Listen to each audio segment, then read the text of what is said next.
Okay, I think we can start now. We have enough participants already joined. So thank you everyone for joining in this webinar. My name is Sudipa Sarker. I will be the main speaker, and with me I have Dr. Karishma Chowdhury and Dr. Fariya Sharmeen, who will also be kind of answering your questions after I present the slides. So welcome everyone from Edinburgh. We will actually what to expect in this webinar. We will introduce ourselves, and then we will also ask you to introduce yourself as well. And then we will explore the purpose of higher education. And then we will also say about deciding when to begin your higher education journey. What are the things that you need to consider before you start? Identifying and accessing different opportunities that exist in Europe and UK, and then making the most out of your time during your higher education, and then how you should plan the life after higher education. You have asked us a lot of questions already. So we have received over 100 questions. So we will try to answer those questions during the presentation. But you are also welcome to kind of continue asking the questions in any of the following ways. So, in Zoom, there is a kind of a raise hand button. You can raise hand, but the thing is that we will only answer the question after our presentation is over. So probably after 45 minutes to 1 hour, when the presentation will be over, we will take the raise hand question. You can also use chat box to answer the question, to ask the question, and you can also use the Q&A section to ask the question as well. The thing about Q&A section is actually you can ask the question if you want to anonymously. So that is kind of an advantage. So the question that you have asked us, we have kind of categorized it. And these are related to kind of scholarship and funding, admission requirement, master's opportunities and applications, country and university selection, career outcomes, job and work permits, research and publication, and application documentation and process, and career roadmaps and planning. Some of the question actually we will answer in this session. And the question we will answer in this session will be typically the ones that you cannot find in Google. The ones that you can find in Google, we will not answer the question. So the question we will answer in this session will be, are PhD opportunities more accessible than master's program in Europe? Then where can scholarship opportunities be found? What is the ideal time to apply for scholarship or programs? What are the most common mistakes applicants make during the application process? And besides CGPA, what are the other factors significantly influence scholarship decisions in Europe? We will not answer any subject specific questions. Of course, we are from the engineering field, all three of us from engineering field. But still, we will not answer question related to our engineering field as well. What we will actually want to give you that you are kind of given the process on how to find. You can be from any field, but you can find the opportunities in your field. So it will be more about how to find those opportunities rather than specifying, okay, it's civil engineering, biomedical engineering, or industrial and production engineering. So it will not be any subject specific guidance. It will not also have like country specific visa time. So we are asked also, okay, what is the processing time for a German visa for Bangladeshi students? Actually, I don't know. So we will not answer those type of questions. And then we will not answer also question related to non-European countries. For example, we are also asked like, okay, what is how to study in USA? We will not answer those questions as well.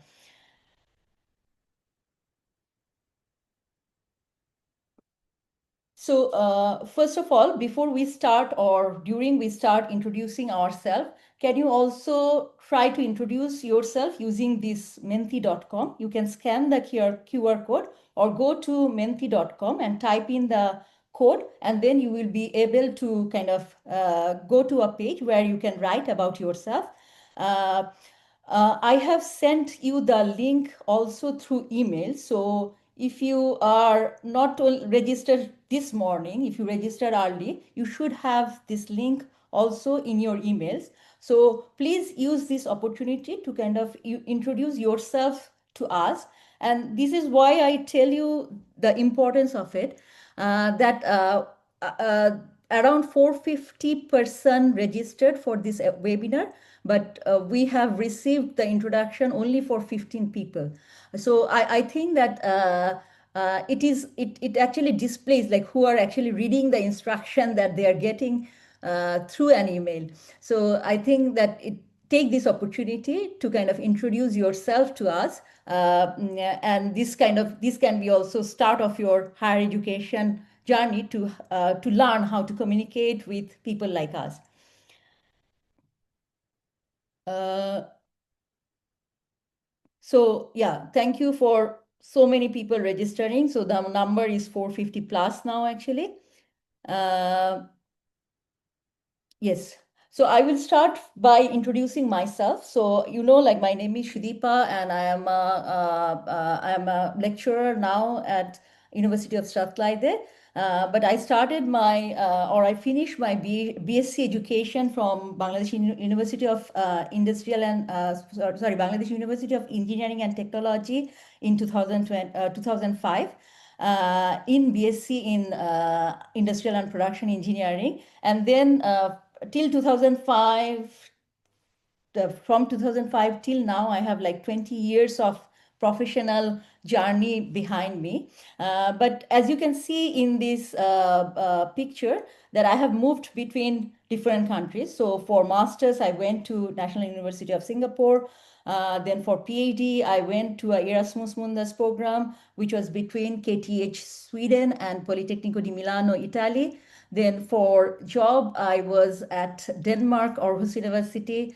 Then I was also at Finland. Now I am in Scotland. In Scotland as well, I was first at Edinburgh Napier University, and then University of Strathclyde now. So yeah, I have moved across different countries and different educational institutions. So the things that I am saying to you today is based on that experience that I had over the 20 years by moving across different countries. And these are kind of the institution that I worked in. So this is kind of my introduction. Now I will ask Dr. Karishma Chowdhury to introduce herself. Hi, so I'm Karishma Chowdhury. I am currently a professor at University of Leeds, and my background is also in engineering. So I did my undergrads in from Kuwait in Bangladesh. Then I did my master's and PhD from MIT in USA, and then I moved back to Bangladesh actually. So you can see my employment experience on the right-hand side. So I have also moved between different countries a bit, but not as much as Sudipa. But I worked a bit outside academia in two consulting companies during my PhD and just after my PhD, one in USA, one in UK. Then I was postdoc at MIT before joining back at Kuwait as an assistant professor. But then after working in Kuwait for a bit more than 4 years, I actually then moved to the UK, and I have been working at University of Leeds since 2013. And so I actually never studied in UK or Europe. So the reason I agreed to Shutipa's invitation is even though I did not study in the UK, I actually have quite a bit of supervision experience. So Shutipa, if you go to the next slide. Yes. So I actually have supervised 14 PhD students so far and 33 master students. And I was actually looking a bit before this talk about where they were from. And as you can see, they were from many different countries, a lot from China and South Asia, and then also some from South America, some from East Asia, Indonesia in particular, and some countries in Europe, and a couple from Africa. So the insights I will be sharing is more as a supervisor, like what I observed and what were my insights of supervising students from these different countries, the pathways they have taken to come to Leeds, things like that. Thanks. Thank you very much, Dr. Karishma Chowdhury. Now I will ask Dr. Fariya Sharmeen to introduce herself. Hi, everyone. My name is Fariya Sharmeen. I work at KTH, which is engineering university, much like BUET, in Stockholm, in Sweden. Um, I also did my bachelor's and master's from BUET, Bangladesh University of Engineering and Technology, in 2004 and 2007. Right after my bachelor's, I was also working the same university in BUET as a lecturer in the same field, which is urban and regional planning, for 3 years. And then I moved to the UK, where I started my second master's in urban regeneration, which I did not really complete because I got a PhD offer right away, which was a Commonwealth scholarship for PhD in the UK. Which eventually I also had to turn down. And then I moved to the Netherlands to work for a few months. And then I did my PhD there in Eindhoven University of Technology, which I finished in 2015. And right after my PhD, I worked there as assistant professor in another university in Netherlands, which is called Radboud University.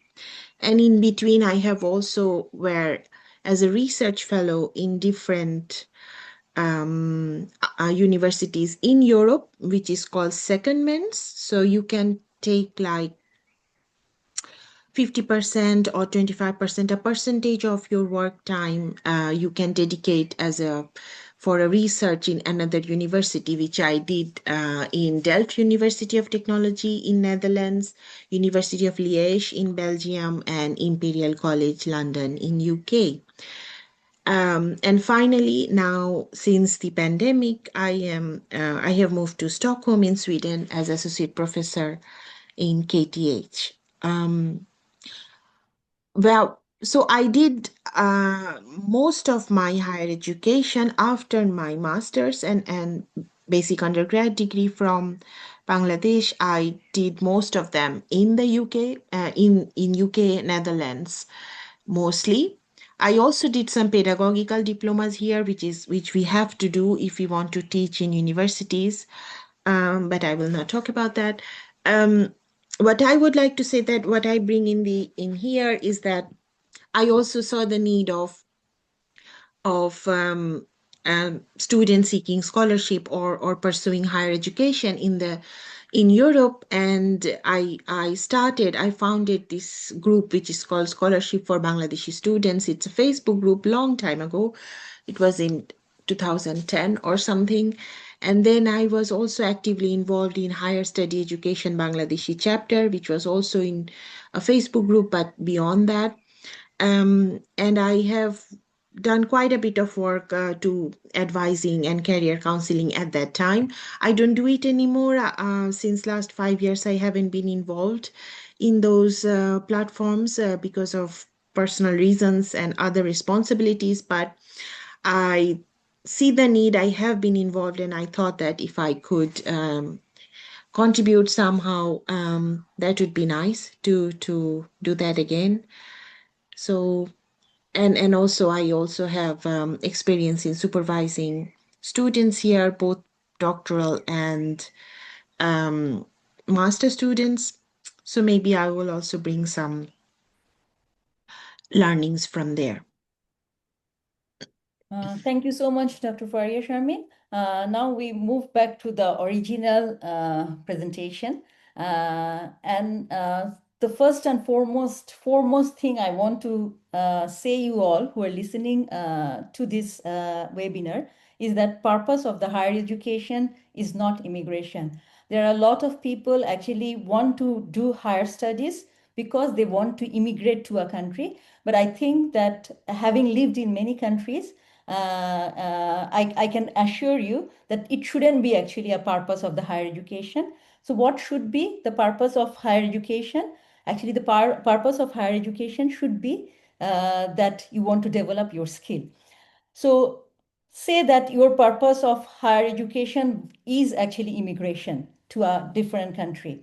Then actually it could be that there are many traps for you in different countries. For example, this is actually a slide from the higher education site in Denmark.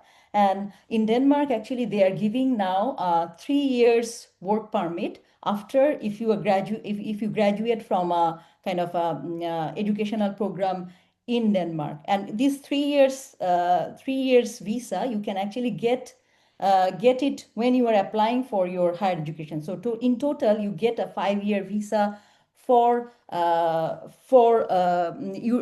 Europe for Denmark if you want to wish to pursue your higher studies in Denmark.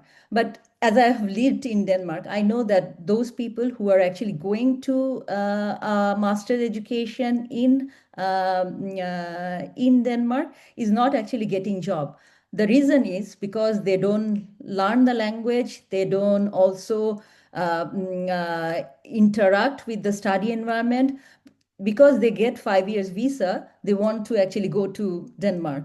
But even after getting the degree and other things, they actually cannot, because in Denmark it's very hard to get a job after your master's if you are a non-Danish person or non-European person.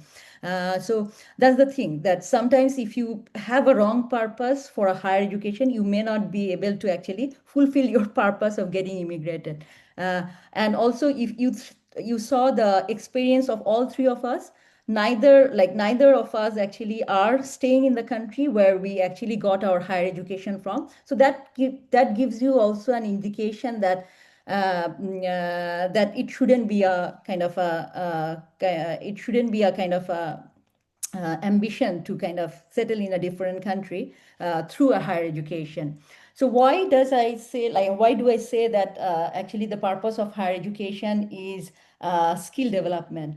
The thing is that in Europe and even in UK, and I have lived in UK and Europe for now already 12 years. Okay, no, not 10 years, 10 plus years.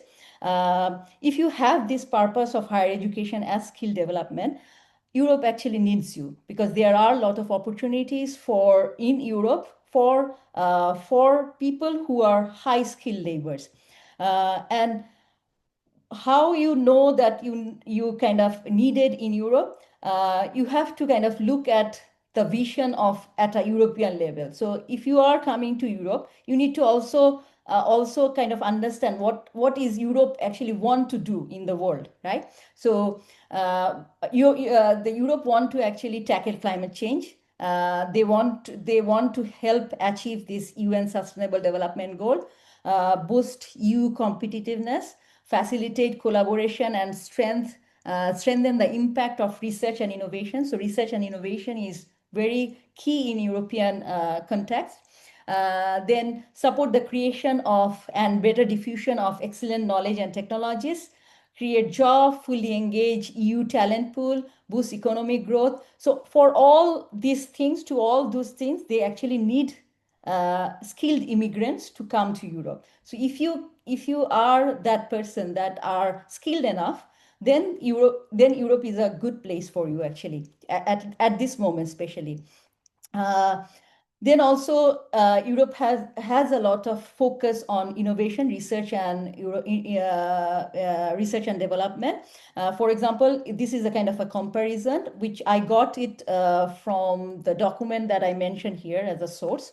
So yeah, 6% of world population is European, but then they have like 17% of global R&D, then 25% of high quality scientific publication. And if you see the comparison, actually Europe is a bit lagging behind compared to USA, Japan, South Korea, China, these countries. So Europe want to actually invest a lot of money currently on educating, like getting skilled population.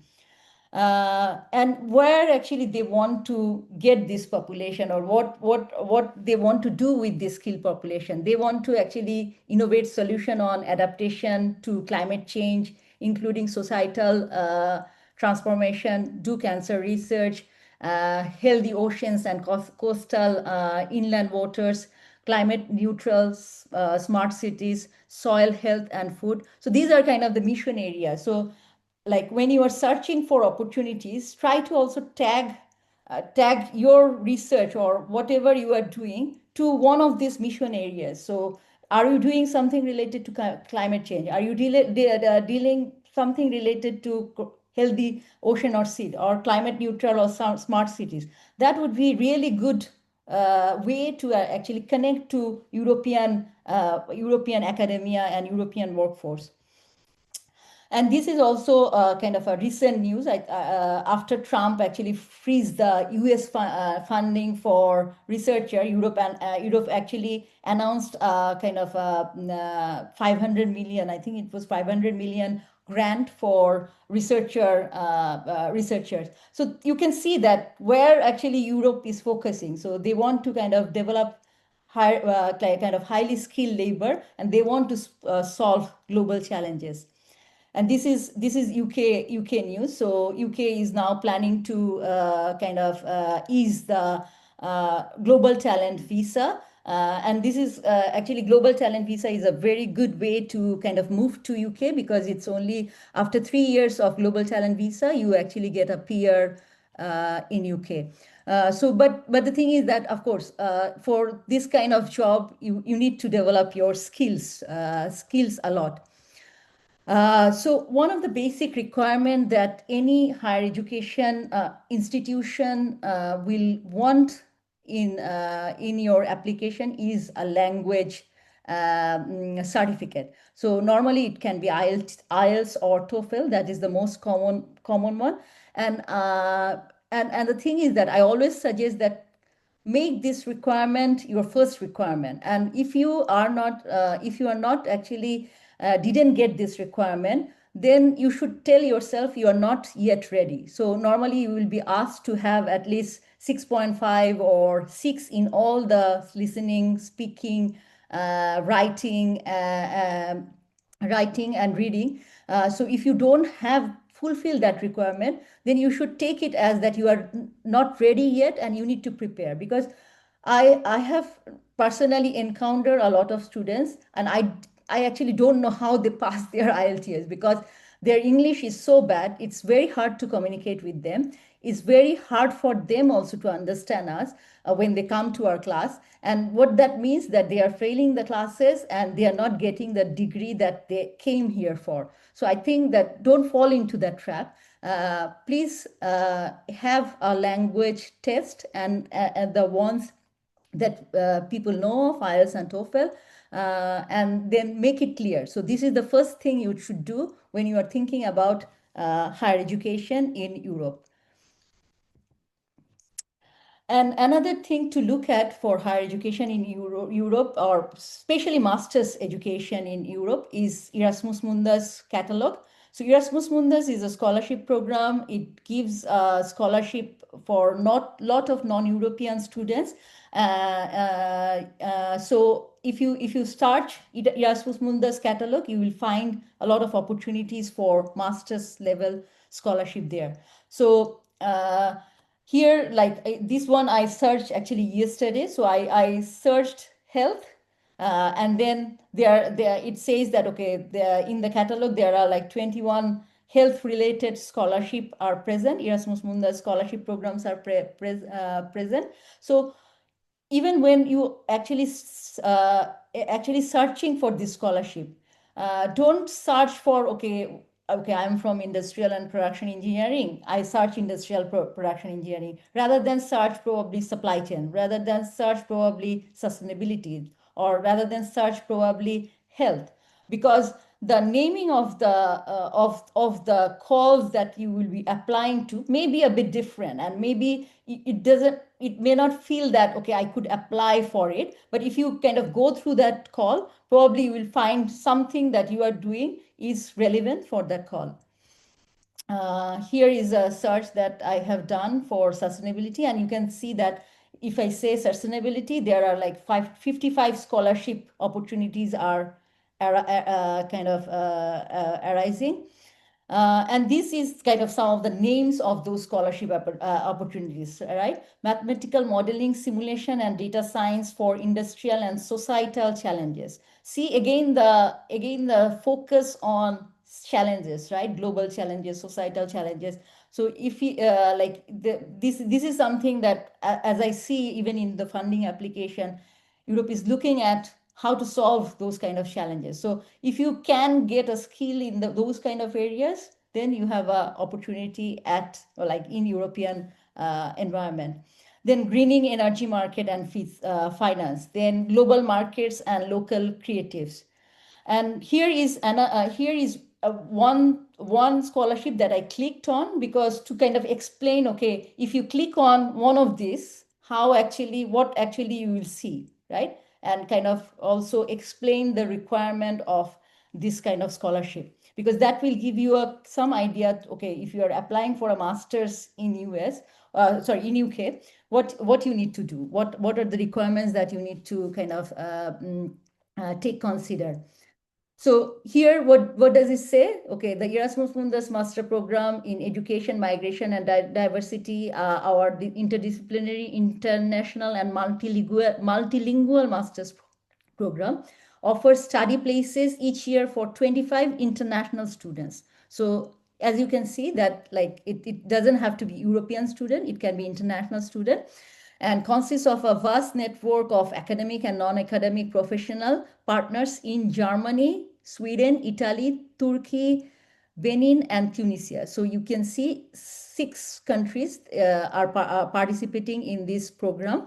Educates internationally trained professionals to develop, foster, and critically evaluate diversity-oriented and migration-sensitive approaches in school and adult education and public organization. So you can see the language of it, how actually like they advertise things. So here is a kind of overview. Okay, it's a 2 years master's program. It is, the core universities are 3 universities, one in actually Germany, one in Sweden, one in Italy. And then it's actually starting in October. So you need to, if you want to apply, you need to kind of apply by, if you want to have a scholarship, by 15th of Feb. If you want to, like other applicants who are not applying for a scholarship can actually can actually apply by 31st of May. So one question that we received from many of you is like, when to start? I would say that you should start as soon as possible. So if you are trying to apply for this one, which will start in October, start now. If you haven't got your language qualification yet, do that language qualification, or even start even 1 year early. If you are actually, this October start actually means not this October. This October start means that next October. So it will actually start the application call will probably start, and then you have to apply by 15th of February. But that is like 15th of February 2026, not this year. So you need to kind of plan these things as well, and with your required program. And then what does it say? Also look at also what does it say about the degree. Okay, after you get this education, students will receive multiple master's degrees from these universities. So there is an opportunity to receive multiple master's degree. So for example, I was at a Erasmus Mundus doctoral program, and I actually could receive a degree from KTH as well as a degree from Politecnico di Milano. So that is what mean by multiple degrees. But sometimes you can find also that Erasmus Mundus program give joint degrees. So the 2 university will combine their requirement and give only one master degree. Then also they talk about, okay, how actually the program is arranged. So the first term will be in Germany, but the second term will be in Sweden, and the third term you can actually choose where you want to go, and fourth term also you can choose where you want to go. Like, so you have different options to go to. So This is another thing with Erasmus Mundus master's program, that actually you can go to different countries. And by being a Erasmus Mundus graduate, I know that how valuable those experiences are. Like if you actually can move between different countries during a master's program and kind of learn about different culture, learn about different contexts, that would be a great experience to have. Again, they also talk about the curriculum that they were doing. So it's you can see that it is 120 ECTS program. That means within the 2 years, you will complete 120 ECTS. Then also they speak about in those areas, they speak about also like at least 2 universities and a recognized double, multiple, or joint degree. So here actually you can choose whether you want to take a double master's or a multiple master's or a joint diploma. Then if you are a scholarship students, they will not only cover your like tuition fees and participation costs, they will also cover your travel costs, they will cover your installation cost, they will give you a monthly allowance of 1,000 euro. Now this 1,000 euro can vary from different countries, but normally it's a very standard, like you will get anywhere near 2,000 to 1,400 euro if you actually come for a master's scholarship in Erasmus Mundus programs. Then application procedure, they also kind of detail the application procedure, that what they will need. So here you can see that they will say that, okay, all successful candidates have to pass a two-step process, then consisting of a written application and an online interview. So after you have actually passed the written application stage, they will call you for an online interview, and then they will kind of interview to select the final candidates. What are the documents required?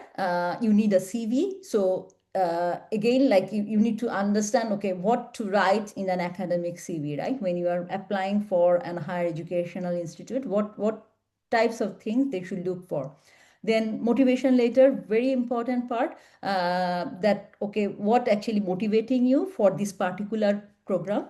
A recognized 3 to 4 years of bachelor or master's degree from a higher education institution, or a certified transcript of records indicating that the bachelor will be finished at the time of the master's program. So that's the thing, like here they are giving you opportunity even applying before you have completed your bachelor degree, but that should be within time as well. So within the application time, within the deadline that they have. So those are the things that you should also kind of think about. This high school diploma is not for you. You will not get master's opportunity in Europe with a high school diploma from Global South. Proof of nationality, this is the card. Again, see the language requirement. So they say, okay, IELTS, then TOEFL, how many points you have to kind of have. Then another important thing, I think, for a master's program, especially if you want to come for a Erasmus Mundus program, is this kind of certificate of employment. So I would suggest that when you should kind of think about doing a master's in Erasmus Mundus, not just right after bachelor study. I would suggest that if you work for at least 2-3 years in an organization, or if you are an academic, you work in a university 2-3 years, and then you apply, because then you will be able to give all these other things that are relevant for your scholarship success.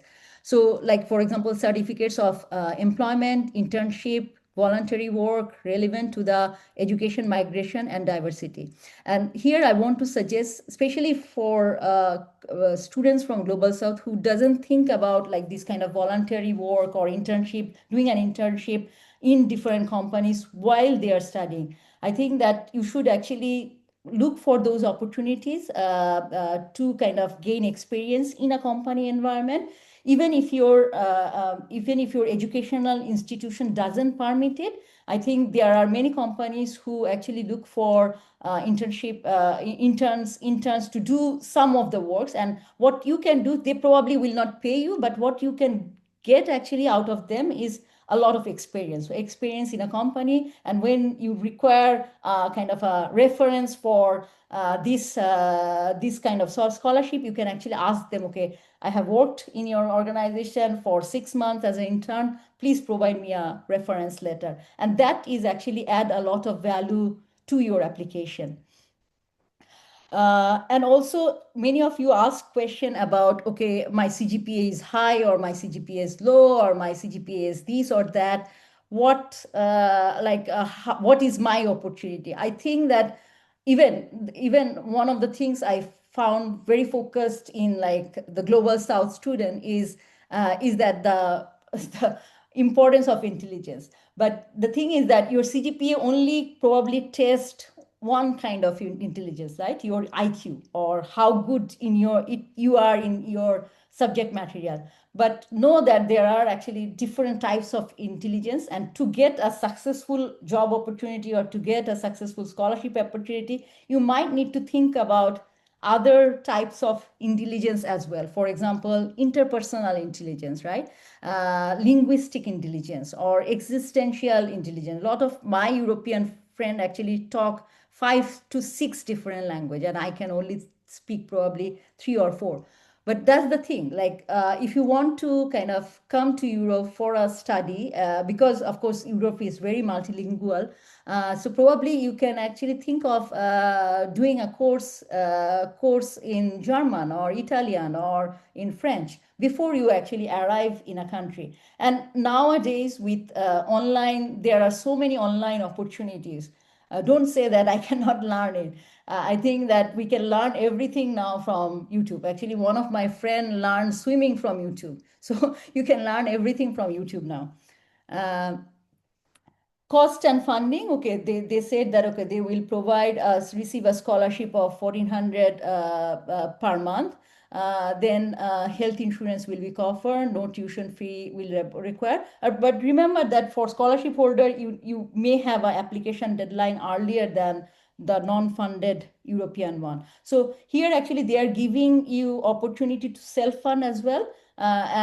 So if you are self-funding, then you have to pay 1,500 per term as a tuition fee, which is, I would say, significantly less than if you actually fund your 1-year study in UK, right? As a 1,500 per term. So you can actually even go for a master's with self-funded as well.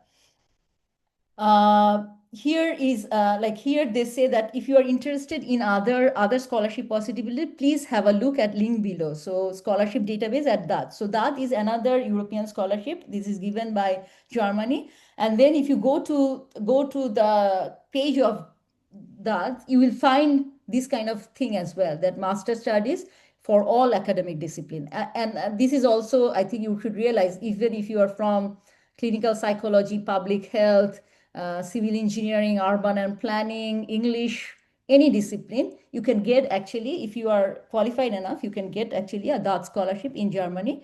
But we will not go in detail in that scholarship. I think all the information is available in the scholarship site. And as I said, as I kind of explained one example, the reading process is same. So there will be like, okay, admission requirement, there will be deadlines, there will be also the course of studies. So you read all that before you actually start applying to these programs. Then these are kind of master scholarship in UK. So I actually knew Chevening and Commonwealth scholarship, but I didn't know that they have also great scholarship.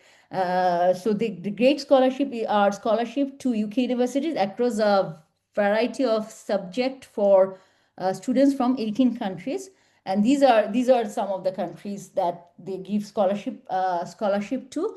And this is like only 10,000 towards the tuition fee. But remember that in UK, if you want to go for a tuition fee based masters, like self-funding your master's study, it is around the range from, I think, 15,000 or 17,000 to 25 to 30,000. So it's an expensive thing. So, but of course, if you get this scholarship, you will get 10,000 off of that amount. But still you need to kind of have your sustenance and other things, living costs and other things coming from somewhere. This is a scholarship opportunity for Sweden. This is also for masters, which is called Swedish Institute Scholarship for Global Professionals. And here also you can see that the eligible countries, like there are 33 countries, nationalities that are eligible for scholarship. So this is also a good scholarship because they also give something like €1,000, and then you don't pay also the tuition fee. So this is also a good scholarship to come to Europe. There are few countries still tuition fee free in Europe. So I know of Germany and Iceland. So Iceland, actually, I went to Iceland in May 2003 for a conference. And I was very surprised to see a lot of Indian students or students from Indian subcontinent in Iceland. And then I asked them that why actually they are here. And they say, okay, we can actually get a tuition fee free education, as well as if we work like part-time to different, because Iceland is very touristic country. So if we work part-time, we can actually get the living cost as well. So these are another opportunities if you want to actually cannot find a scholarship but still want to come to Europe for higher education. So these can be also your opportunities as well. Now I will move to kind of the PhD programs. So the PhD program, one good site to kind of find the PhD positions in Europe is these academic positions. But normally academic position you can find in for all over the world, but for Europe also you can use this academic position. I know I found my job in our Aarhus University through this site, so that's why I'm recommending it. So for example, you can see when you click on search or click on find jobs, you can see that there are like 498 PhD positions available. And another thing about at least some of the countries in Europe, PhD may not be a studentship, PhD may be a job. For example, when I was in KTH, I was also employed by KTH, and same with Politecnico di Milano. So I had a studentship status, but I also paid taxes. So the scholarship actually, they gave me, the European Union gave me, KTH actually topped it up, and then I had to pay taxes to Sweden from my PhD salary. That actually has a huge advantage if you want to kind of settle in a country. So after my PhD studies, I actually got a PR for 5 years in Sweden. But actually they demolished that status now, so probably this is not applicable now. But yes, but know that some of the countries PhD can be actually a work rather than a studentship, and that is actually a good advantage if you want to kind of do anything regarding immigration or other things in that country. Searching for a funded PhD in UK, here is a site called Find a PhD. Here you can find most of opportunities that are advertised in UK. But when you actually go to that UK site, you may find that this funding is only available for UK students. So look for that as well, that whether actually the funding is for UK students or the international students, because sometimes the funding is only for UK students. And I think Karishma Apu will say in a bit probably that funding for PhD students in UK for internationals are actually getting reduced a lot. So normally most of the position advertised are actually for UK students. But then you may get lucky to find some of the opportunities. For example, this is also in supply chain, but then the funded project is actually student or worldwide. And they also say that there is no deadline, so they will only close this application when they find a suitable candidate. So this is another thing to kind of look for. So search with your specialization and then find, okay, what are the PhD projects that are funded. And for UK students, actually also there are opportunities for also tuition fee waived PhDs. For example, when I was at Edinburgh Napier, I got a fund from the business school to have a tuition fee waived PhD. That means that the student doesn't need to pay the tuition fee. So that may be also good for some of the people who wants to come for higher studies but don't have the ability to pay or fund a PhD project.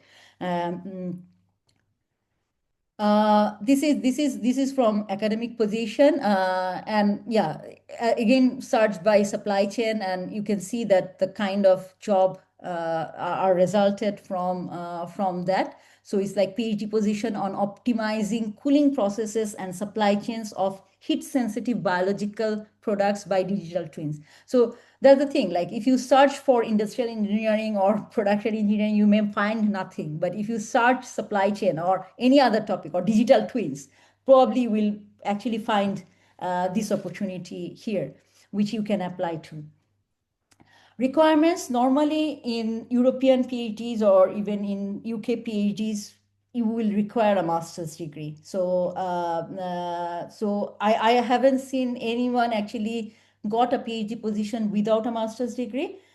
So I think that there is no option like US that, okay, like masters leading to PhD. I haven't found it. If you want kind of a masters leading to PhD, you can come for a Erasmus Mundus masters and then move to a doctoral study in anywhere in Europe.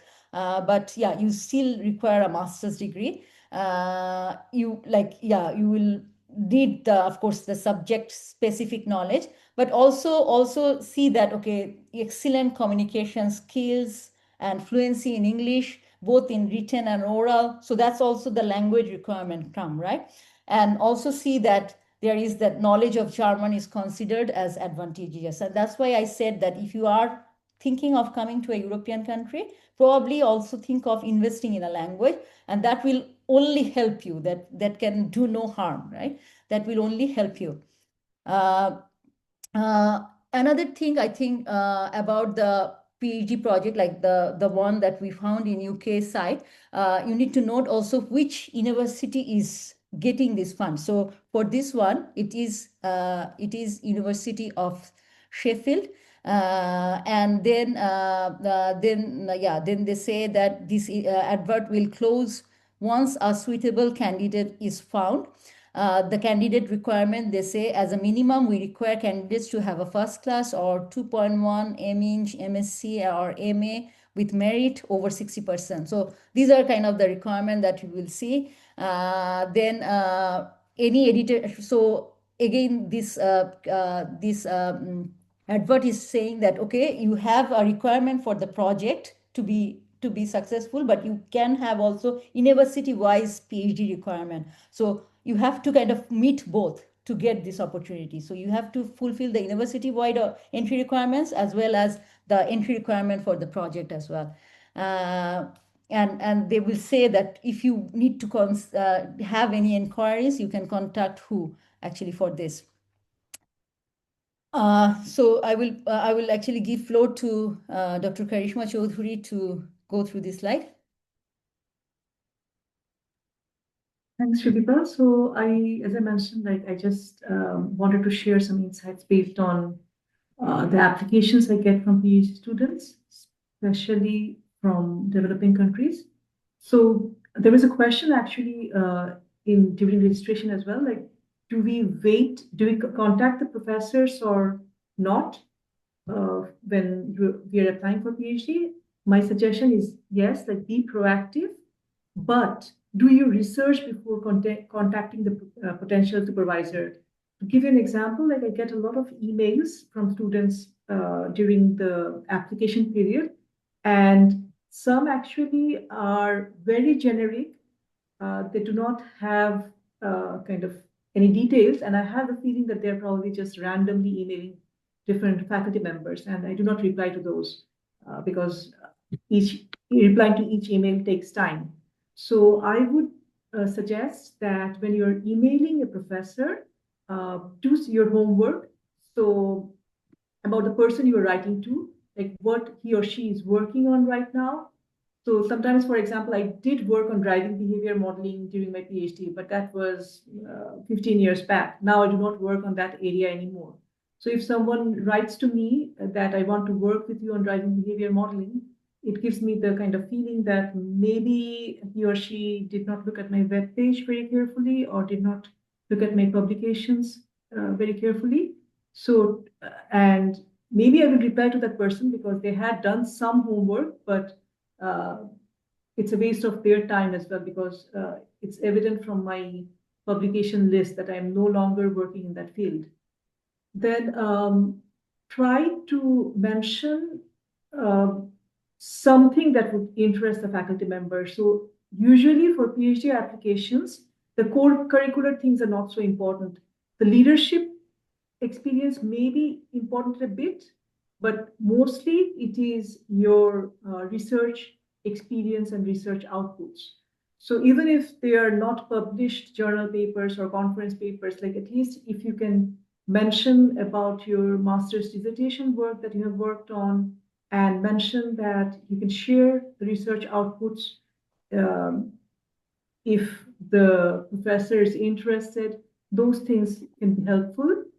Another thing is that any award that you have received in a lot of the scholarships, they really value if you have received any academic award or leadership award, not like necessarily co-curricular, but kind of leadership and academic awards are really useful.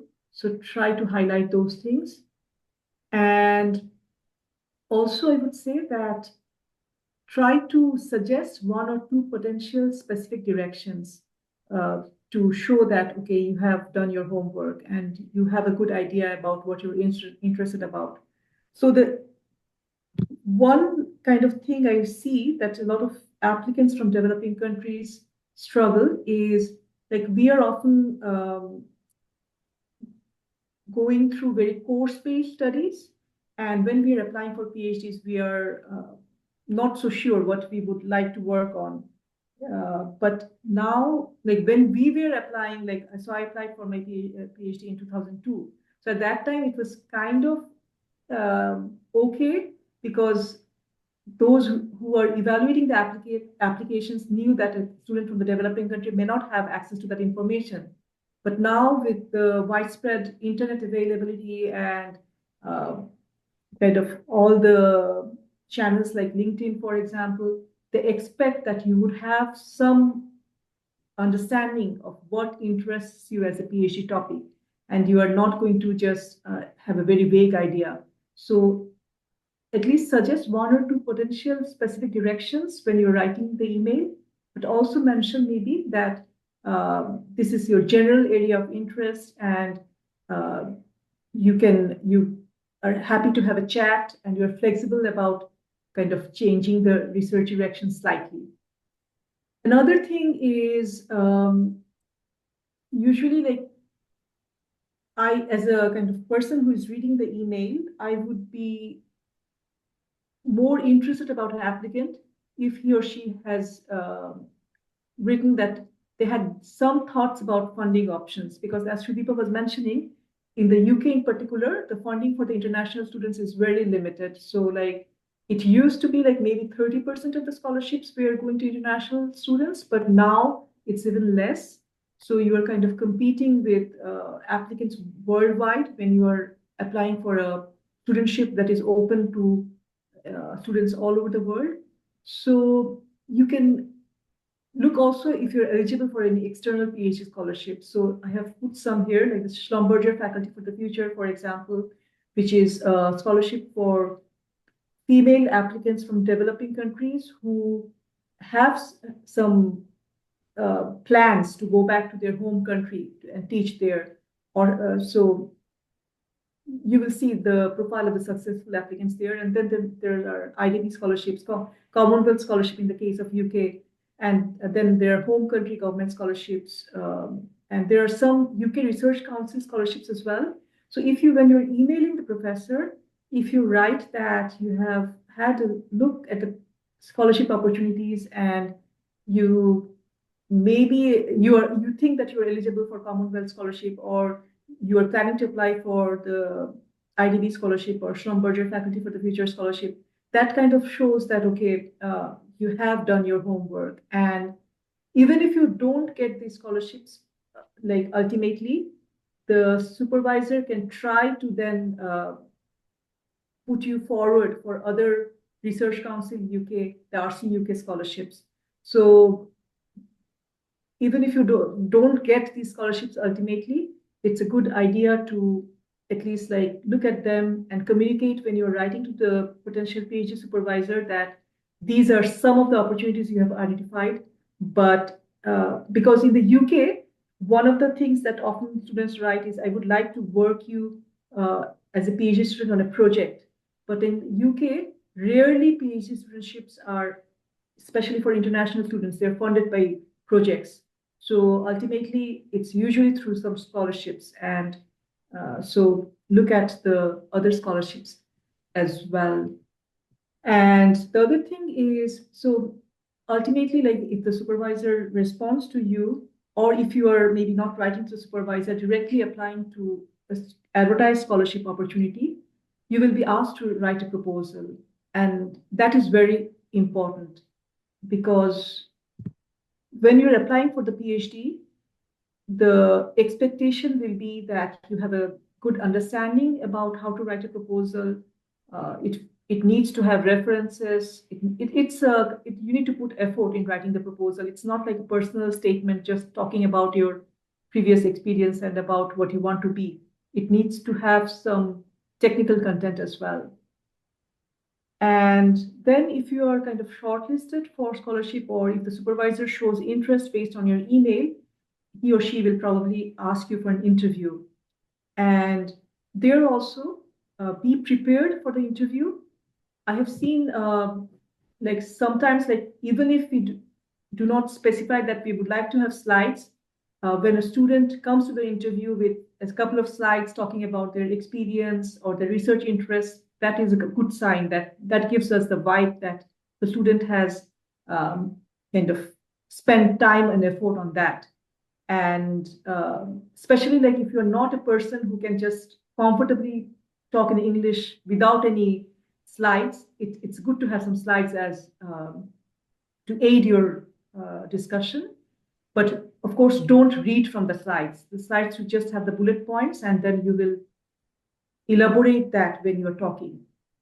And in the interview, usually we also ask students that, do you have any questions for us? And it's very important that like maybe you ask some questions there, like not random questions, but maybe like it can be for about scholarship opportunities. It can be that, can I talk with some of your recent PhD students to get a better understanding about how things are at Leeds or whatever. But just like, don't just say that I do not have any questions. Like think about some questions that you can ask as well.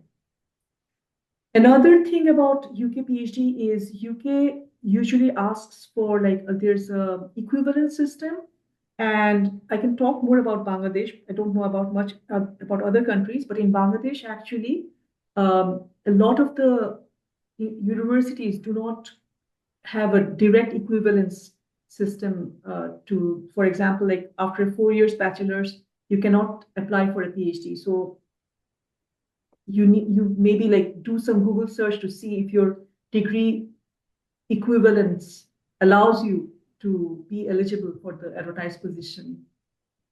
So I think that's for now, and I would let Fariya share her insights as well. Yes, so I will just add to what Karishma Apu just said that in UK it's a bit different, but contrary to that, it depends, and I think already Sudipa mentioned that you should really think about where are you applying. So as Karishma Apu mentioned that when you apply for UK for PhD positions in particular, many are funded by scholarships and not by projects, which is the exact opposite to many other countries in Europe, for example, the Netherlands or Sweden or Denmark, or Belgium, Luxembourg, and so on. There, most of the PhD positions are tied to a project and are funded by project, which means that your research topic, the methodology, sort of the plan of the 3 or 4 years of your PhD research is more or less planned, and it's very specific. So there is a very specific project that they want to hire. Sudeep already mentioned that this is a full-time job. You are not a student in Sweden and in Netherlands and other countries. You are not a student, but you are an employee working on a research project. Meanwhile, you are also working towards your doctoral degree. So therefore, if you are applying for these projects or project-based PhD positions, they are advertised in academic positions. As Sudeep already showed, Euraccess is another good place to have a look, and you can filter them based on your field and be cautious of your field. Sudeep already highlighted some of that you can't just say industrial engineering, but also go a bit broader like sustainability and such. And then you don't need to write. There are some things that are different from UK, which is that you don't need to write a proposal because, as I said, it's a project, so proposals are already written and it's funded. You then have to be very careful of the actual research project. And when you write the application, when you write the cover letter, it's important that you show some familiarity of the research field to the broad extent, to the methodology. If you don't have a direct relevance or a direct experience in that research methodology, it's important that you show that you are motivated to learn that and have some kind of a related experience. For example, if it's about the methodology is very much focused on some kind of lab experiment, and you don't know exactly about that experiment, but you have a relevant experience in doing other types of field experiments or laboratory experiments, which can be complementary to that. So highlight that. And the project advertisements usually have detailed selection criteria. So when you write the cover letter, please don't write the generic cover letter. Try to be a bit more attentive and try to show the selection committee that you meet that selection criteria in some way or other. Some example that when I write a PhD advertisement for my projects at KTH, I usually put the selection criteria in two phases. One are essential and others are good to have or extra. So it's important when I read the cover letter, I try to see that, okay, if the applicant actually read the advertisement carefully, and that's not sending a generic cover letter, if they have known that, okay, this is an essential criteria and have somehow tried to explain how they meet directly the criteria, and even if they don't meet, they want to learn or they have some complementary skills.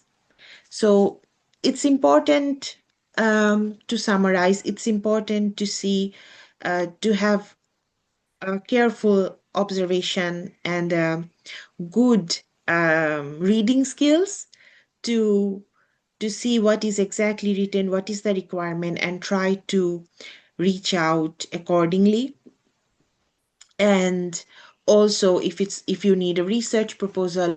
project proposal, be careful about that and try to be a bit more attentive on the application. It's very different in places in Europe and in universities across. Thank you both, Dr. Karishma Chowdhury and Dr. Fariya Sharmeen. So I move to my next bit of slides. There are not so much left, so I will try to go through it quickly and then start answering the questions. But I hope that you already got answers of the question that you asked through the registration process. If not, please feel free to ask again.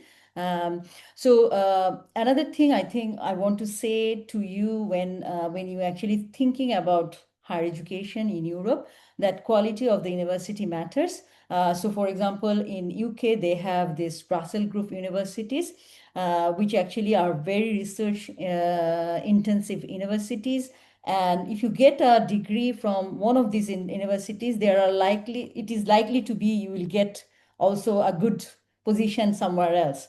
Probably not in UK, probably in other countries, but you will get a good position. And why that matters actually, because when you actually go to a good university, the network that you have within your PhD cohort or within your within your supervisors and their network, they are also very like highly achieved people. So probably they will be able to find you some opportunities somewhere else. I know one of my fellow PhD student who has the same kind of mobility as I did, like with 3 years in KTH and then 1 year in Polytechnico. And her supervisor actually was able to find her a position in Norway, where her husband actually was located. So that's the thing. Like their network is also good, and they will be able to help you with the jobs and other things. There are, of course, you can, if you are thinking about okay, how to know which universities are good in your field, just Google, like, okay, what are university ranking in, like, for example, I said, okay, what are the top universities in Europe in engineering and technology? And then there is a list of university came, and you can see that, like, for example, KTH and then Politecnico di Milano are like is there as well. So though these are the kind of university you can actually search online and kind of try to see, okay, what kind of opportunity exists there. So that actually goes for my next suggestion. So normally, if you don't find a PhD position in academic position, that site that I have shared, you can also look for PhD position in the university itself. So, for example, if you go to KTH websites, you will see a page called vacancies, and then you can actually search for the advertised PhD position within KTH. So this is also a way to kind of find a PhD position. Uh, then uh, then Politecnico, this is from the Politecnico di Milano. Like if you are in actually engineering field, you can see that they have doctoral position in every engineering field. So you can actually go through their slides, and normally they have a November intake, and probably the application somehow application deadline is somewhere around February or March. But Politecnico di Milano, for example, Politecnico di Milano has like the three groups of students. So one is like 1/3 of all the PhD students are international, 1/3 are local, and 1/3 are industrial PhD. So there is opportunity for industrial, like international students to apply for those international PhD programs. And I can assure you, if you get a degree from Politecnico di Milano, your job is almost confirmed, because of course you will have no life in the 3 years that of your PhD studies, but then supervisors there actually work hard with you and for you, so that you get recruited by one of their networks as well. So think about those things as well.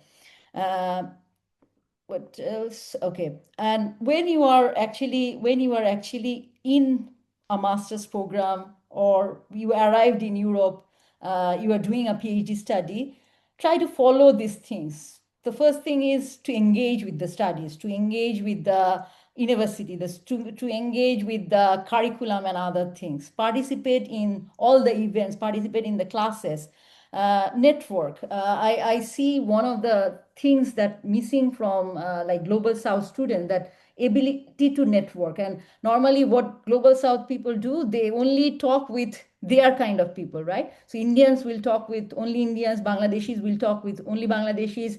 If they are from Nigeria, they will talk only with Nigerians. But that shouldn't be. We should talk with people who are local, who grew up here, right? And where you can find those people, if you kind of go to a club, if you volunteer for an organization, if you kind of go to, I used to arrange a lot of industrial visit when I was at Edinburgh Napier University. So if you go to those kind of events, you will have those kind of network. Even some of the graduates were able to find network through religious practices. Probably they are Christian and they will go to a church, and then they will find a network or opportunity somewhere. So that's the thing. Like, don't just sit with your books and in your classroom. Also engage, right? And then if nobody is organizing anything for you, you organize yourself. If you can be an organization, I can assure you, you will have no less opportunity for a job. So learn that skill as well, how to organize an event, how to kind of participate in event, like as an organizer in event kind of arranged by others. There are always option for like student organizers and other things. So engage and participate and do these things. Don't just only think about immigration, think about, okay, your health is not good enough, think about your studies a lot. You have to, like I said, that there are 9 different types of intelligence, right? So you have to look for other intelligence as well and kind of nurture it in you as well. And planning for life after higher education, I think that I normally follow 1:10 ratio. What does it mean? It means that, okay, if I apply for 10, I will get at least one job. But I think for me, actually, this ratio increased a lot. So last year I applied for 3 jobs. I already got 2 jobs from last year, and one I am working at. So my ratio has improved, but when I was at a bachelor level or at a kind of applying for PhD position, this was kind of my ratio. Okay, I will apply for 10, I will get at least one. But then very important, and I think Karishma Apu has touched this point very closely, that customize each application is very important. And I will give you an example because when we were young, there used to be written essays, right? So like written essays about river, written essays about cow, and I see so many students that probably understood an essay about cow, but then they are right. Their question was for essay in river, and they are putting the cow in front of the river, and then they are describing the cow. So don't do that, please. It is very hard for us when we see this kind of application to even look at it, and we will know reading the first 2 sentences in the application that this is something they are doing, and we don't actually read those kind of application anymore, because we know that what is coming next. So now is your chance to ask the questions. So I have seen that you already have a lot of questions asked. Please also raise hand. I know I told you long before to raise hand, but in Zoom there is a kind of a queuing system. So we will allow you to kind of talk. So the first raise hand I see is from Nawal Islam. Okay, Nawal Islam. Okay, Nawal Islam, I allow you to talk. You can talk now. Nawal, you have to unmute your microphone. Nawal, you need to unmute your microphone. Your microphone is, okay. Yeah, your microphone is muted. You can unmute your microphone. Ask to unmute. We cannot hear you, Nawal.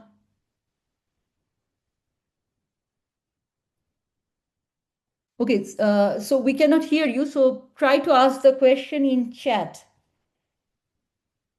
If you don't unmute yourself, it will not be available to hear. So I see a lot of question in Q&A section. Let's go through those questions, and Karishma Apu and Fariya Apu, you can actually try to answer those questions. So the first question is, can I apply for master's as a running undergrad student? For example, my graduation will be completed in 2027 January. Can I apply in 2026 October as a running student of undergrad last semester? Do you want to answer, Karishma Apu, or?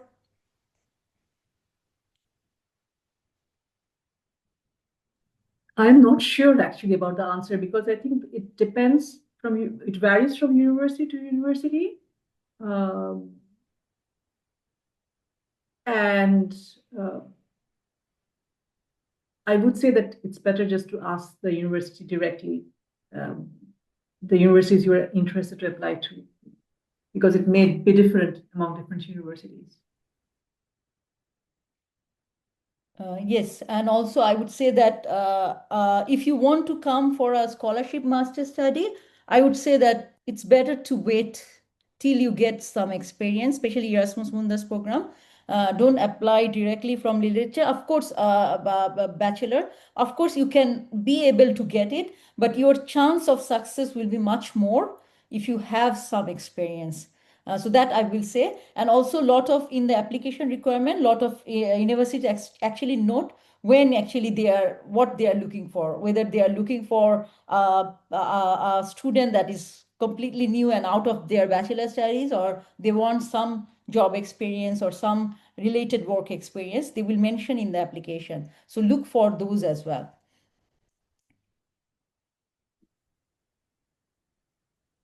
Okay, then the other questions were.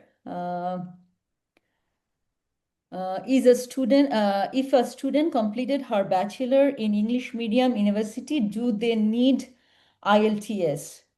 I think if you completed a English medium in university, you will get a good marks in IELTS. So why don't you give that? I don't know whether you will need it or not. That only your application, where you are applying, they can say that whether you need it or not. But I would suggest that clear that requirement as early as possible. And yeah, if you are English graduate or English medium graduate, probably you will get a high score in that application as well.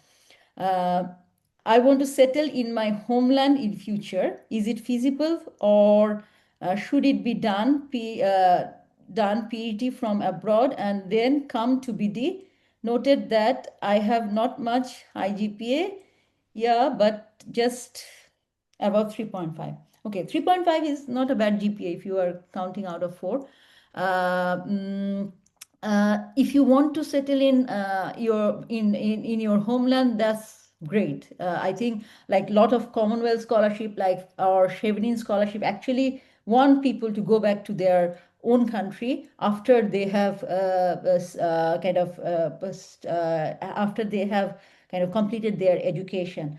So I don't see that there is a problem. And as I said, the GPA 3.5 is not that bad, but think about also how can you get the other additional requirement that any opportunity will have for you. So how you can complete those kind of thing.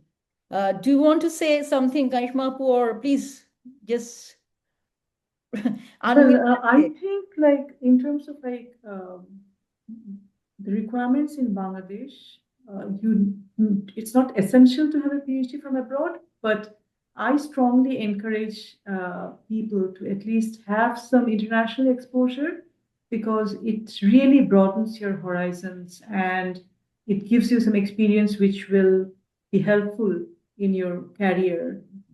One point to note here is I know that in Bangladesh, a lot of the universities, the duration of experience in Bangladesh matters.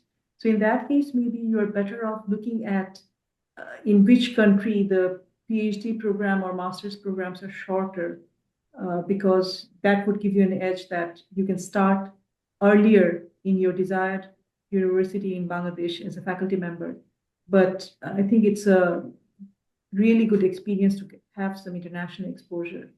And it helps you when you are a faculty member in Bangladesh as well. If you have international connections and international exposure, that helps you in getting writing papers or like applying for fundings from international organizations and all these things. So I strongly recommend it. Yeah, I can add a little bit here that many of our colleagues in Buet actually have came to do PhD abroad and then went back and doing really well in their field. So it's certainly feasible. And as Karishma Pu mentioned, that look for programs that are bit short in duration And a good destination is also Japan. I think Monobushu is a very popular choice. It gives good exposure to nearest developing countries, and that also helps when you go back to Bangladesh and join as a faculty or do research in relevant field. This kind of networking also helps you progress in your career faster. And I have colleagues who are doing wonderfully in that area. So yeah, certainly feasible and encouraged. Yes, yes. I think Europe needs skills worker, but I think Global South needs skilled worker even more. So of course, Yes. if you can go back to your homeland, it is actually very beneficial for your homeland as well, whatever that homeland may be. Again, another person asked the question, is it mandatory to have job experience for applying to masters in abroad? It's not mandatory, but what I said is I recommend it because I think that if you are like as I taught also in business school as well, so I see that the people who have some experience of working in the field uh, understand the concepts much deeply than a student that came only out of bachelor. So that's why I felt as an educator that it is probably better to kind of come for a master's degree when you have some sort of experience in any field. It can be also like you are a university lecturer, right? That is also teaching is also a relevant experience. So I think that try to come for a master's when you have some experience. That's my recommendation. I'm not saying that it is mandatory. It will help your application a lot.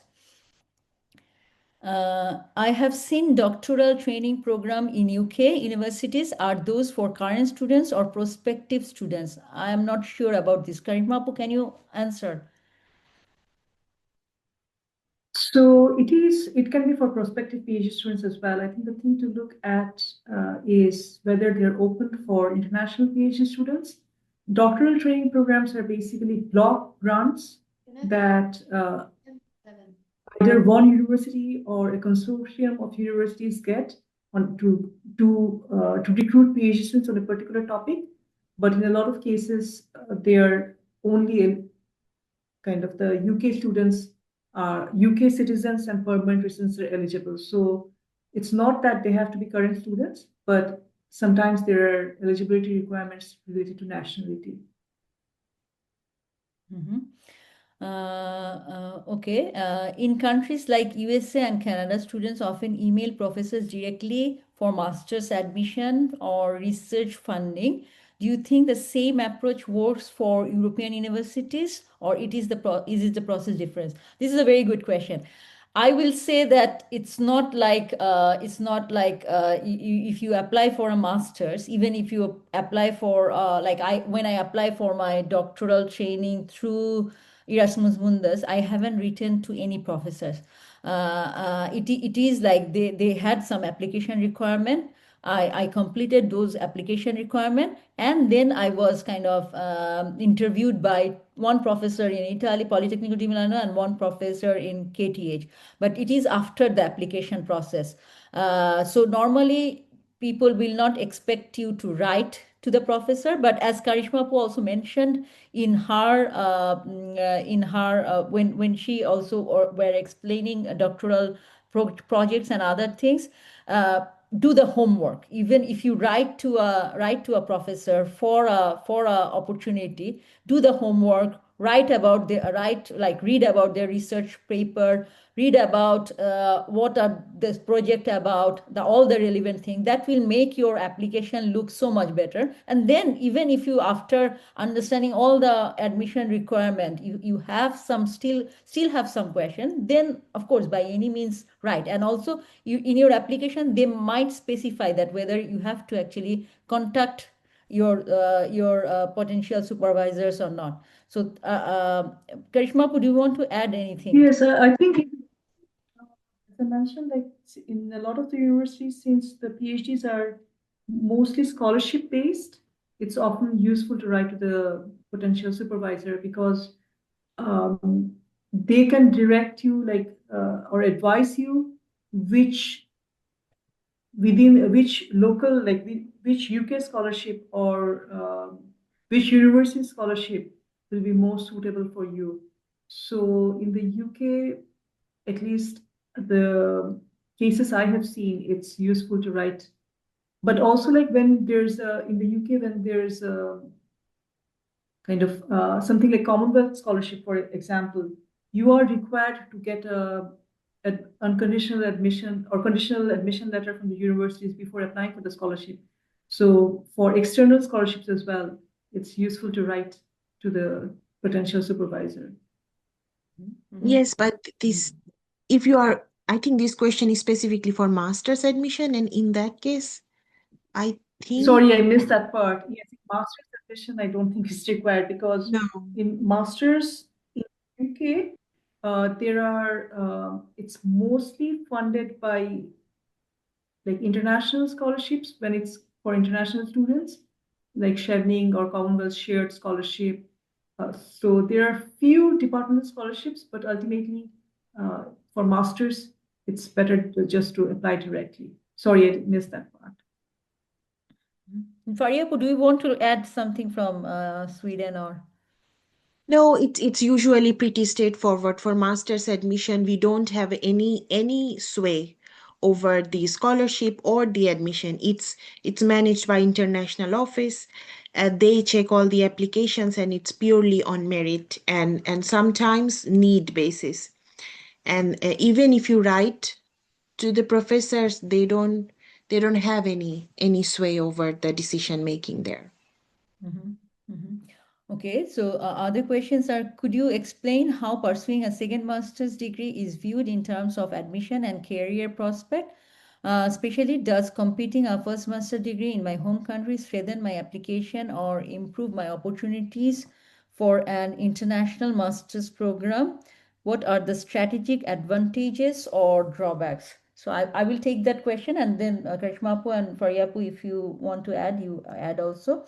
Uh, so second masters is good, is okay, and also sometimes probably if your bachelor results is not good enough, you can try a master's program, and then you can have a good CGPA or have a good research proposal or good thesis in master's program that may help you in the getting a master's program in for example any of the Erasmus Mundus program. It is not required, but the thing is that it may help it, but it will depend on the situation that you are in. It will depend on your circumstances. It will depend on the requirement of the university. So it's very hard to answer this question for you specifically, but it will not hurt probably if you didn't perform very badly in your masters. Probably it will not hurt to have a kind of a first master in your home country and then a second master in a different country. I saw a lot of Erasmus Mundus students actually does that, like uh, they have a master's in their homeland and then they come for the Erasmus Mundus master's program. So it depends. It depends. Karishmapu or Fariyapu, you want to say on something on this? I actually don't have that much kind of experience with master's admission, but in general, my experience is in the UK universities, getting an admission is not the problem. Getting the funding is. So uh, I think maybe Faria can give a better answer. Yeah, I think it's good as Sudipa mentioned. It also depends on the specific case because academic journey I see it like this. So you in bachelor you are usually broader, and then master you get a bit narrower, and then in PhD you get even narrower in terms your focus.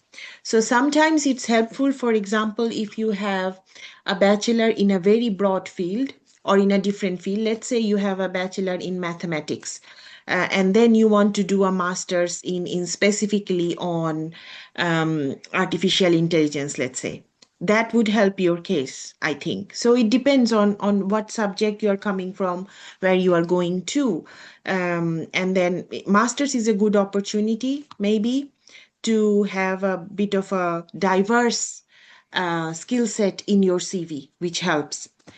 From my personal experience, I can say that I had done a first master's in Buet, and then I started a second master's in UK. Um, but then I didn't need that. When I got my Commonwealth scholarship for PhD, and then later on in a Dutch university when I got a PhD admission, they actually recognized the master's I did in Buet, and they said they don't need that. So I didn't pursue that anymore. So it depends. Sometimes it's helpful, sometimes you take it, sometimes you drop it. It really depends on the intention and where you aiming to go. Mm-hmm. And also, like, it's related to next question. Can anyone change the major of his or her Yeah. bachelor to master's or PhD program? Yes, they can. So, for example, I know a mechanical engineering student from Ruet. She did a master's in physics because she wanted to pursue higher studies in physics. So she did a master's in the physics department of Dhaka University, and then she got for a PhD application in the US for a PhD position in physics. So yeah, it's very much possible, and it can also, like, yeah, you can change your discipline as well. Anything from Fariya Pu and Karishma Pu regarding that? No, I'm Okay. good. How does it work if someone has a bachelor in computer science and wants to do a master's in psychology? that that I cannot answer. Actually, it yeah, I don't have any experience in that, because of course computer science is so different than psychology. But I don't know, it depends on the university, it depends on their admission requirement, it depends whether they actually like a student from psychology background to do a master's. Because you can do probably a master's in computer science from psychology if you have a math background, but I don't know whether it's actually true for other way around. So yeah, you have to ask the I think the relevant university that you are searching the opportunity to. Is there any scholarship opportunities in spring intake in Europe? I'm not sure whether there is. I have not come across any either. Sorry? I have not come across any either. Yeah, Like also, yeah, usually Karishma it's has not come fall across or autumn. anyone. I haven't. So most opportunities will be like a October start or a September start. For masters. For scholarship opportunity for, yeah, masters, yeah. No, intake Yeah. in Europe, intake, no, it doesn't specify masters. It's If specific. it's masters, then probably not. If it's PhD, then probably yes. So depends on, I think. Okay, yeah. For PhD, for example, if the project is due to start in spring, then probably yes. So they will advertise a position in autumn, and then they will recruit someone in spring. But for masters, probably not, or for other scholarship opportunities. Mostly the scholarship opportunity tend to be in the autumn, autumn semester. For someone who wants to stay in academia, how is the situation of postdoctoral position in Europe? After PhD in is USA, as my field is more advanced in Europe than USA. I think the postdoctoral position in Europe is great. Uh, Yeah. so please do look for opportunities in postdoctoral position in Europe as well as in UK, because if you come for example, Karishma Pu can say more. If you come for a global talent visa with a postdoctoral position here, that would be great for you, if you want to settle in UK. So Yes, yes. in the UK, like as the immigration route becomes much easier if you're coming as a postdoc, but also like you can also, apart from the advertised positions, you can also look at opportunities like Marie Curie fellowships. So these fellowships are, you cannot do it in the same country where you have done your PhD. So if you've done your PhD in USA, you can apply for Marie Curie scholarships at any of the European countries, including the UK.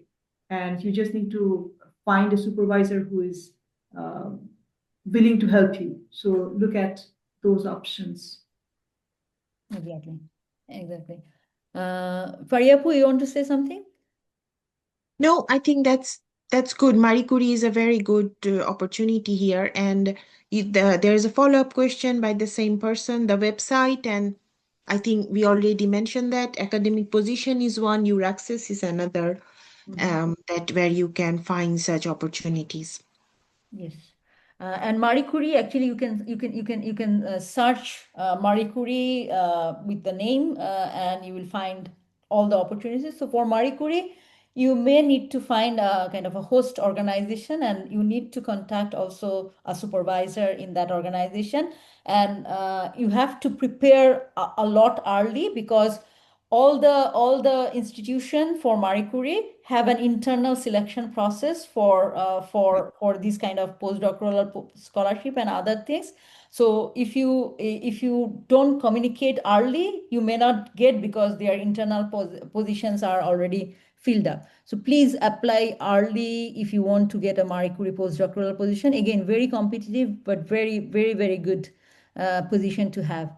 As someone who has attended a BA and MA degree in English literature from a Bangladesh university, uh, mm, uh, in English literature or in Bangladesh University, to find a scholarship abroad, non-STEM field.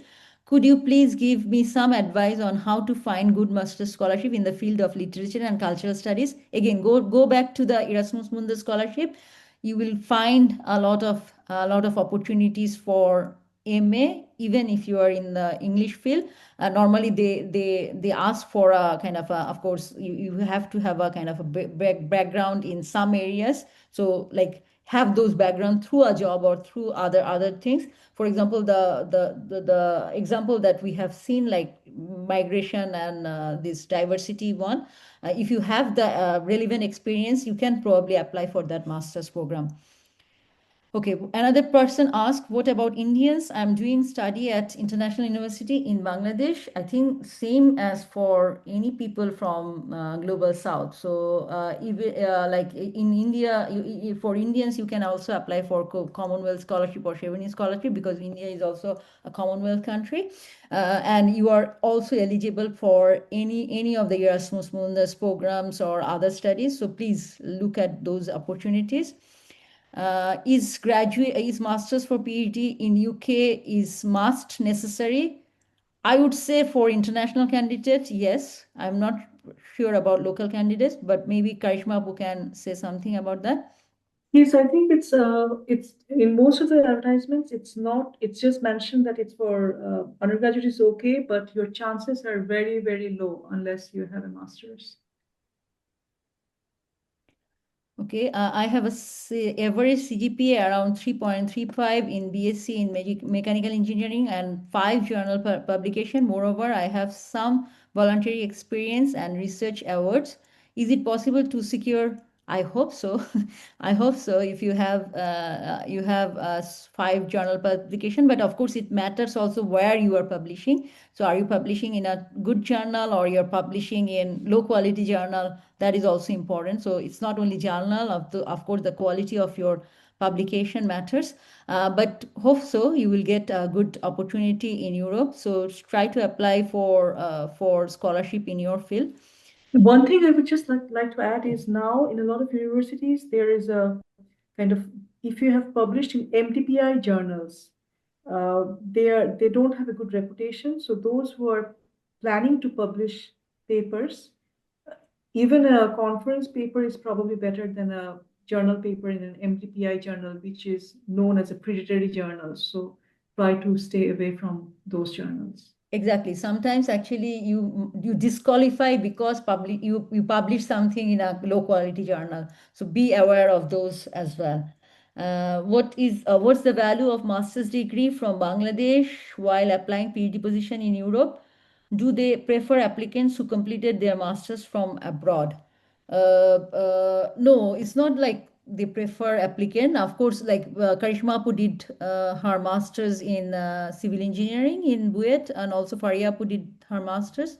So yeah, I think that masters, of course, from where you are doing, what kind of thesis work you are doing, those things are important.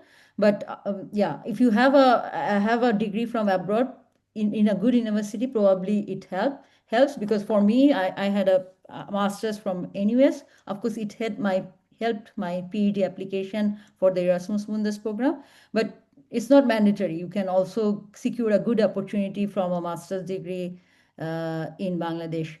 Which is better for a PhD, project based or proposal based? Nobody can tell. They both have some advantages and disadvantages. So it will depend on your situation, that which one is actually better for you. Okay, I think One thing I would just like to add is for your PhD, it really makes a difference if you are really interested in that topic and if you're passionate about the topic. So unless you, I mean, if you do not find a project-based project that really interests you, do look for writing something based on your own proposal. Okay, I think we are over time, so I will like to stop now. So there is some opportunity for giving feedback, and somebody asked whether they will get the slides and the recording. Yes, if you have registered, you will get the slides and the recording. I will share the slide when I can actually manage to kind of edit the recording or not. Please do give us some feedback that how you felt about the session and whether we have successfully answered your questions or not. You can also come back to us with more questions if needed. But hopefully that you got an idea about how to kind of go through your higher education journey. So thank you everyone for being here.